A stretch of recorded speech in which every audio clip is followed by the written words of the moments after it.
जय श्री कृष्णा। कैसे हैं आप लोग फ्रेंड्स? आज की चर्चा बेहद महत्वपूर्ण होने जा रही है। आज हम चर्चा करने जा रहे हैं राहु के विशेष प्रभाव जो इस समय एक परिवर्तन की स्थिति को दिखा रहे हैं। परिवर्तन प्रारंभ होने जा रहा है, फेस्टिव सीजन है, तो सभी उससे पहले, क्योंकि दिवाली से पहले ही जस्ट गोचर ने कई सारे ग्रहों में परिवर्तन करके आपके लिए एक उपहार की शुरुआत की है, तो आपको भी हमारी तरफ से हार्दिक शुभकामनाएं। अब चलिए वीडियो को प्रारंभ करते हैं। सबसे पहले, क्योंकि राहु एक ऐसे ग्रह हैं जिनकी माया के बारे में कोई नहीं जानता। मायाकारी हैं, स्वांगकारी हैं, षड्यंत्रकारी हैं, और ये देखिए विनाशकारी भी हैं, प्रलयंकारी भी हैं। क्योंकि विनाशकारी आपके माइंड में एक छोटा सा शंका का बीज आपकी गृहस्थी को नाश कर देता है। एक आपके माइंड में छोटा सा डाउट आपके पूरे बैंक बैलेंस को खाली कर देता है। मतलब चीज़ें जो है राहु की जो होती हैं ना, वो समझ में नहीं आती, बस वो आपके माइंड से उत्पन्न होती हैं और फिर वो आपके समस्त चीज़ों में प्रभाव डालना प्रारंभ कर देती हैं। क्योंकि राहु जो होते हैं वो आपकी सोच होते हैं। अब सोच डिपेंड करती है ये सकारात्मकता या नकारात्मकता, ये अवस्था जो राहु की होती है इस पर निर्भर होता है। अब राहु की जो वर्तमान समय में अवस्था है वो द्वादश भाव में है। हालांकि द्वादश भाव के कारक होते हैं राहु। राहु बेहद महत्वपूर्ण ग्रह हैं, क्योंकि 9 ग्रहों में इन्हें विशेष स्थान प्राप्त है और ये एक साथ 10 भावों को कंट्रोल करने की क्षमता रखते हैं। अब आप पूछेंगे किस तरीके से, तो चलिए आज एक बार फिर मैं उन लोगों के लिए जो अभी हमसे नए जुड़े हैं, उन लोगों के लिए इस बारे में मैं आपको एक बार बता देती हूँ। देखिए, राहु और केतु जस्ट एक दूसरे के सामने बैठे हैं। हालांकि केतु को सबसे सात्विक ग्रह माना जाता है, लेकिन राहु की दृष्टि होने के कारण दृष्टि प्रभाव इनको प्रभावित करता है, जिसकी वजह से ये भी राहुवत कार्य करने लगते हैं। दूसरा प्रभाव क्या है कि वक्री ग्रह का सूत्र क्या है। वक्री ग्रह आपके एक भाव आगे एक भाव पीछे कवर करके चलता है, जो कि सेम केतु के साथ भी है। अब इनकी सप्तम दृष्टि देखिए, 6 भाव तो यही हो गए। पंचम दृष्टि केतु की और नवम दृष्टि केतु की। राहु की पंचम दृष्टि और राहु की नवम दृष्टि। अब आप देख रहे हैं मात्र आपका वृषभ राशि और मात्र आपका भाग्य भाव रिक्त है। 10 भावों को कवर कर लिया है राहु ने। अब आप देख सकते हैं कि राहु के प्रभाव कितने विस्तृत होते हैं, कितने बड़े होते हैं, क्योंकि अन्य ग्रह जो बैठे हुए हैं इनको प्रभावित करने की क्षमता राहु रखते हैं। जैसे आप देखिए इतने बड़े हैं, मतलब जिस तरीके से आपका व्यक्तित्व है, आप इतने बड़े हैं, लेकिन आपका माइंड बिल्कुल छोटा सा है और उसमें एक छोटा सा विचार सब कुछ बदल सकने की क्षमता रखता है। सेम यही चीज़ है राहु के अंदर।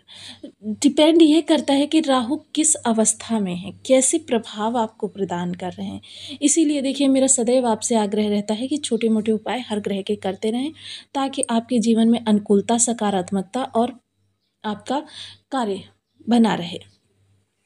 देखिए, बहुत से लोगों को जिन्हें आप देखते हैं कि काफ़ी ज़्यादा उनकी स्थिति दयनीय होती है, इन लोगों के मोस्टली अगर देखा जाए तो राहु ही इतने मतलब विषम अवस्था में बैठे होते हैं कि एकमात्र राहु के पास ही इतनी क्षमता है कि वो किसी को भी धराशायी कर सकता है।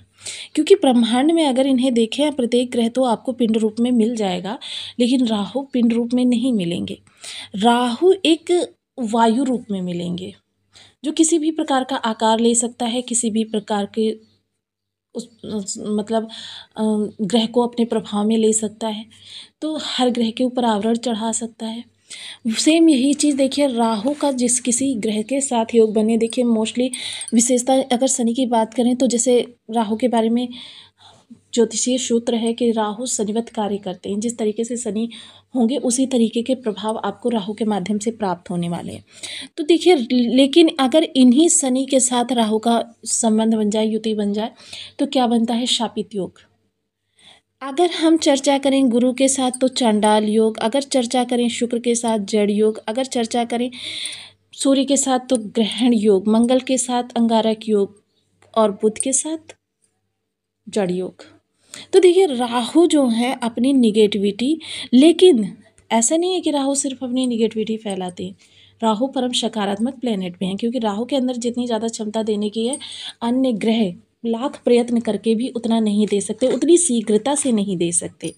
तो बेहद महत्वपूर्ण हो जाता है कि राहु के प्रभावों को हम समझें और परिवर्तन कौन सा परिवर्तन हो रहा है। सबसे पहले सूर्यदेव इस समय पर शुक्रादित्य राजयोग को छोड़कर इस समय एक नए योग का निर्माण करने आ गए हैं अष्टम भाव में। यह यहाँ पर तुला राशि से गोचर कर रहे हैं। तुला राशि में सूर्य जो है नीच के हो जाते हैं। हालांकि ये नीचत्व जो होगा वो काफ़ी हद तक कम होगा, क्योंकि मंगल और बुध यहाँ पर बैठे हुए हैं जो कि इनके मित्र ग्रह हैं। दूसरे, इस समय सूर्य जिस नक्षत्र में होंगे वो नक्षत्र होगा चित्रा। चित्रा के स्वामी मंगल देव हैं। तो और यह भाव कौन सा है? अचानक का भाव है, जिसकी वजह से ये प्रभाव सूर्य के आपके लिए इन्हेंस होकर प्राप्त होने वाले हैं। तो बने रहिए, इसके प्रभाव की प्रतिशत के आधार पर निगेटिविटी और पॉजिटिविटी चर्चा करेंगे। बने रहिए हमारे साथ इस वीडियो में एंड तक, आपको बहुत कुछ जानने के लिए मिलेगा। वीडियो बहुत ज्ञानवर्धक होने वाला है। यदि आपकी लग्न में 12 नंबर बना हुआ है तो ये राशिफल आपके लिए है। यदि कुंडली में कहीं भी चंद्रमा के साथ 12 नंबर बना हुआ है तो राशिफल आपके लिए। कुंडली ना होने की स्थिति में आप इसे नाम राशि से भी देख सकते हैं। यदि अभी तक आपने अपने इस चैनल को सब्सक्राइब नहीं किया है तो प्लीज़ सब्सक्राइब कर लीजिए, वीडियो को लाइक कर दीजिए, चैनल को शेयर कर दीजिए। इससे होगा क्या कि हमारे आने वाले हर वीडियो की नोटिफिकेशन मिल सकेगी आपको सबसे पहले। एक प्यारा सा कमेंट करना बिल्कुल ना भूलें। कमेंट से हमें बहुत मोटिवेशन मिलता है, हौसला मिलता है और ये पता चलता है कि आप और क्या जानना चाहते हैं। इस समय पर जो सूर्य के साथ राहु का योग बन रहा है वो तो देखिए आपका नवम पंचम योग है। नवम पंचम योग देखिए काफ़ी हद तक दोनों ही ग्रह, वैसे तो अगर कहें तो किसी भी ग्रह के साथ ये जो 3 ग्रह बैठे हुए हैं, 3 ग्रहों की तिकड़ी, किसी के साथ भी राहु के अच्छे संबंध नहीं हैं। दोनों इन सभी ग्रहों के मध्य राहु के साथ 36 का आंकड़ा रहता है। लेकिन फिर भी नवम पंचम योग यह दिखाता है कि शत्रु ग्रह भी एक दूसरे के लिए मित्रवत कार्य करते हैं, जो कि काफ़ी लाभकारी आपके लिए होने जा रहा है। अब लेकिन दूसरी चीज़ अगर क्या देखें तो राहु की नवम दृष्टि से दृष्ट होंगे ये तीनों ही ग्रह। अब राहु की नवम दृष्टि क्या है? जैसे कि मैंने देखिए हर ग्रह का आपको देखिए हर वीडियो में जो अन्य अन्य ग्रहों के बारे में वीडियो आपको प्राप्त होते हैं, आप उसमें देखते हैं कि हम हर दृष्टि का प्रभाव और स्वभाव दोनों चीज़ें आपको बताते हैं। तो अब तक आप राहु की नवम दृष्टि के बारे में भी समझ गए होंगे कि राहु की नवम दृष्टि जो है वो गुरुवत होती है। वृद्धि कारक तो होती है, गुरुवत होती है। इसमें किसी भी ग्रह के प्रभावों को बढ़ाने की 1000 गुना क्षमता होती है सकारात्मकता से। लेकिन यहाँ पर नकारात्मकता तो स्वयं इस समय सूर्यदेव महाराज के अंदर है। ये अगर आप सोच रहे हैं कि राहु की नवम दृष्टि के कारण आपके लिए निगेटिव प्रभाव लेकर आने वाले हैं, तो ऐसा बिल्कुल नहीं है। राहु की नवम दृष्टि जो होती है वो किसी छोटे से दुष्प्रभाव को भी समाप्त करके आपके लिए उसे अच्छे योग में परिवर्तित कर देती है। आप जन्म चार्ट जो है आपके पास, आप उसमें देखकर यह चीज़ अपने स्वयं के ऊपर आकलन करके अपने ऊपर लगाकर देख सकते हैं इस सूत्र को। जहाँ भी राहु की नवम दृष्टि पड़ रही है वहाँ से वहाँ से संबंधित चीज़ें आपको कम प्रयास से प्राप्त होंगी। और क्योंकि नवम भाव जो होता है वो भाग्य का भाव होता है, क्योंकि वहाँ पर आपको कम मेहनत करनी पड़ती है। और एक चीज़ और होती है, क्योंकि राहु के अंदर जुनून है, तो यह जुनून जो है उस भाव से संबंधित थोड़ा सा ज़्यादा होता है। जितना उस भाव से संबंधित चीज़ें आपको प्राप्त होती रहती हैं तो उतनी आपकी और वाली चाहत बनी रहती है।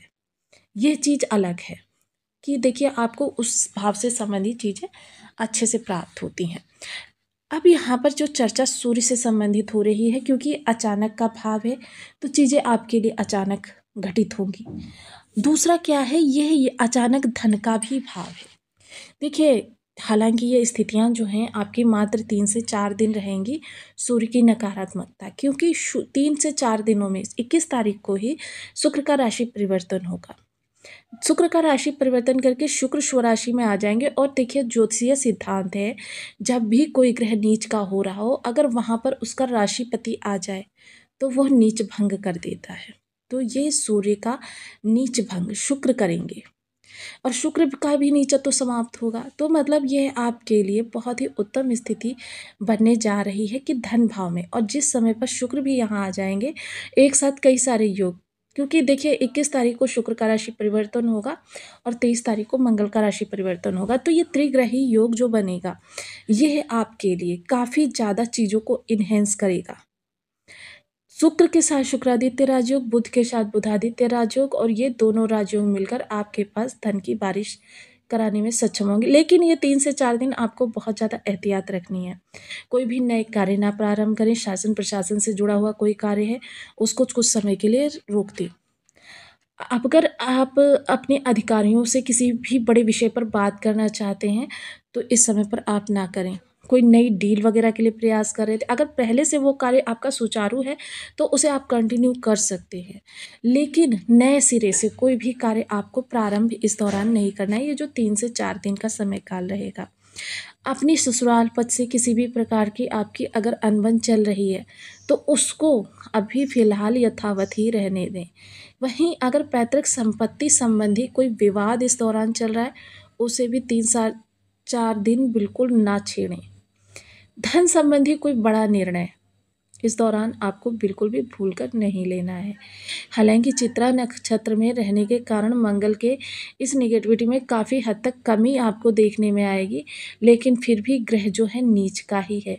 पिता के साथ किसी महत्वपूर्ण मसले पर आपको बात करनी है, प्रॉपर्टी संबंधी, फाइनेंशियल संबंधी या फिर किसी भी महत्वपूर्ण निर्णय पर, तो इस दौरान भूल कर भी आप इसका ज़िक्र ना करें। 3 से 4 दिन आपको ये समय काल इन चीज़ों के लिए बचाना है। अन्य चीज़ों के लिए आपके बहुत अच्छा है कि इस दौरान आपके जो कहते हैं ना कि थोड़ा-सा मनोबल टूटा हुआ सा दिखाई देगा। इस समय कह सकते हैं आपकी आत्मशक्ति, आत्मविश्वास और आपकी शारीरिक ऊर्जा ये बहुत ज़्यादा डाउन सी फ़ील होती हुई दिखाई देंगी, और साथ ही साथ देखिए इस दौरान आँखों संबंधी आपको काफ़ी ज़्यादा सचेत रहना होगा। वहीं देखिए कुछ विशेष उपाय, क्योंकि दिवाली का समय चल रहा है, दिवाली के मध्य अगर कहते हैं ये जो 5 दिन का समय काल रहने वाला है, इस दौरान जो भी आप प्रयास करते हैं, उपाय करते हैं, पूजन संबंधी कोई कार्य करते हैं, उसका आपको शत गुना लाभ मिलता है। तो इसलिए देखिए जितना ज़्यादा संभव हो सके, ओम घृणी सूर्याय नमः